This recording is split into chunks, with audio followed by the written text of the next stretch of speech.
Friends, we are going to discuss the gravitational intensity due to uniform circular ring at any point on its axis. So here, for that, we should know the gravitational force of attraction. That force of attraction is directly proportional to product of masses and inversely proportional to square of distance between them.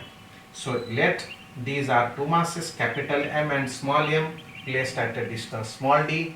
Then the force of attraction between these two masses is equal to capital G capital M by that d square, where capital G is universal gravitational constant.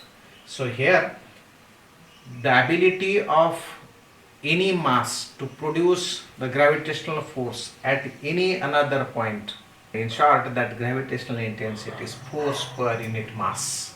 So formula of gravitational intensity due to mass capital M at any distance d will be capital G capital M by d square.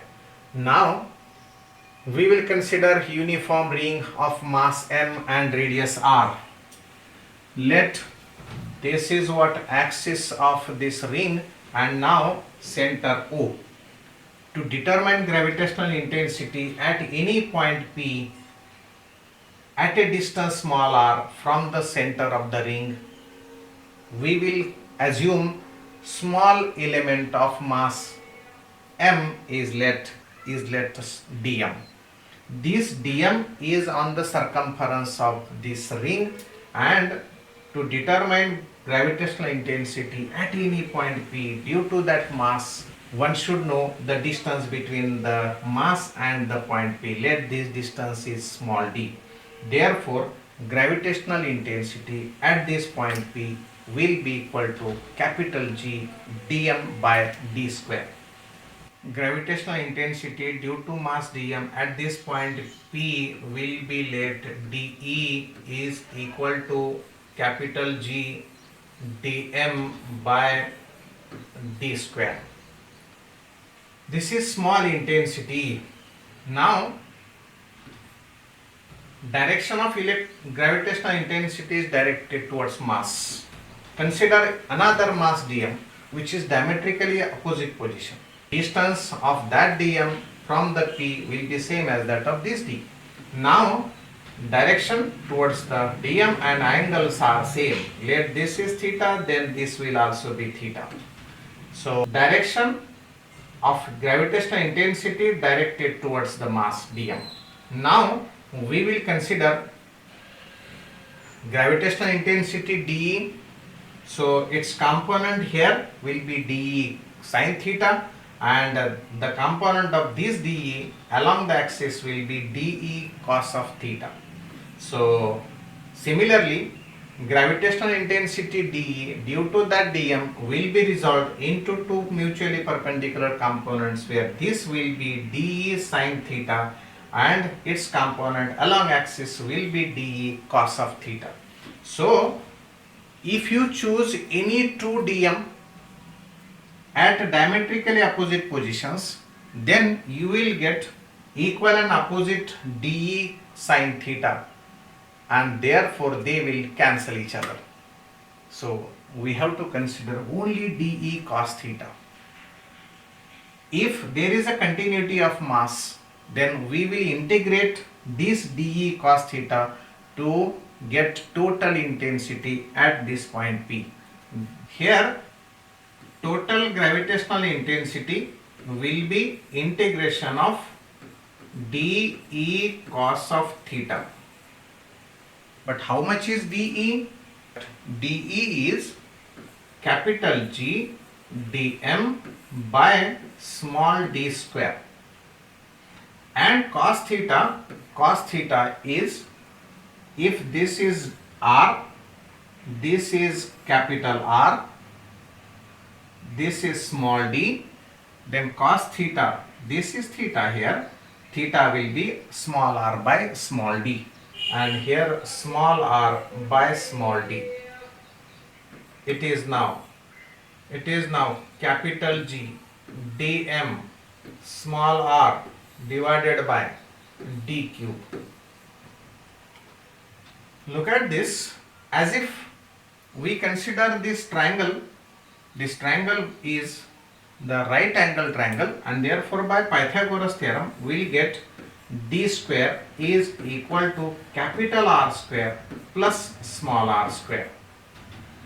Therefore this gives us d is equal to capital R square plus small r square raised to half. What will be d cube? d cube will be r square plus small r square raised to 3 by 2.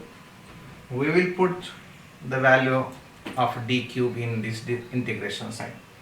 But while taking the integration, we will take constant term outside. Capital G, small r and d all are constant in a case, and therefore capital E will be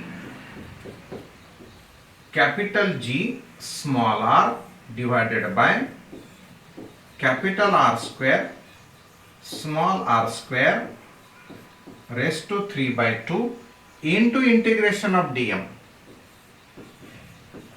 And integration of dm will be total mass. Integration of dm will be here total mass.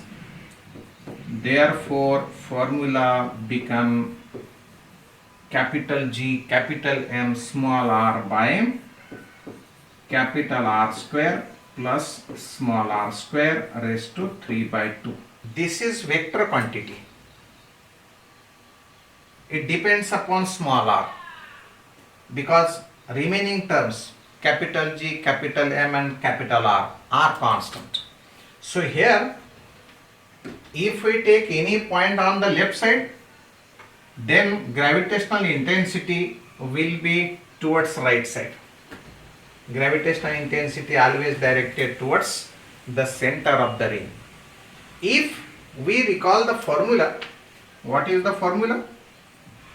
Formula for gravitational intensity is capital G, capital M, small r in bracket capital R square plus small r square raised to 3 by 2. If this small r is reduced to 0, means if point is shifted towards the center, then gravitational intensity will drop to 0. But do remember, gravitational intensity at left side of the ring is right side.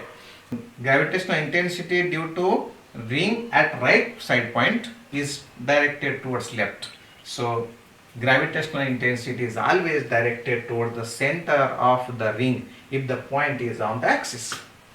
So if we draw the graph of gravitational intensity versus distance,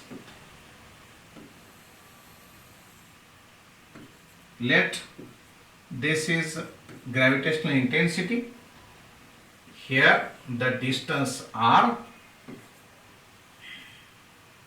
directed towards left as well as towards right. So if distance is negative, then gravitational intensity was positive, directed towards right side. Therefore gravitational intensity will be like this, because you have studied the formula. If r is 0, intensity is 0. If small r is infinity, then that intensity will also be 0, because at infinity distance gravitational force is 0 and force per unit mass will be 0. So here gravitational intensity increases initially and then decreases. If r is positive, then gravitational intensity will also be negative, increase first and then decrease, and it decreases to 0 at infinity. Gravitational intensity will be maximum at this particular distance.